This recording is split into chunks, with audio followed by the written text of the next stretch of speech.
What's up mga idol? Welcome back sa aking YouTube channel and happy New Year po sa inyong lahat. Ayan, so ito na po yung panibagong New Year natin ngayon mga idol.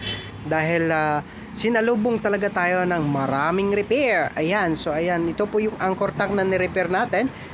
Ayan, so 2 pirasong power transistor at saka 2 pirasong MOSFET yung nasira. At ito pa ang isang speaker natin na Battle 12. Ito talagang niretract nung sagsagan ng bagong taon. Ayan, so tingnan yung nangyari sa kanyang coil.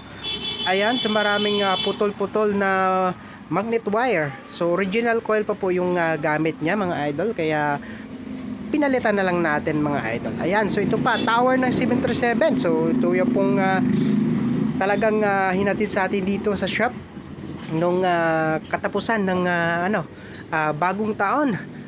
Ayan, ng 2025. Ayan, so hindi nakahabol. Ayan, so dahil sa maraming repair na pumasok sa atin mga idol. Ayan, so maraming salamat mga idol. Ayan po mga idol, kung balak ninyo umorder ng mga 737 powered amplifiers and 737 integrated amplifiers, nandyan po yung mga link sa description sa baba. So pag-click nyo na lang yan. Crossovers na DBX, ayan, nandyan din po yung link. Mga power transistors, Toshiba and MOSFET, IGBTs, andyan din po yung mga link dyan sa baba mga idol. Maraming salamat.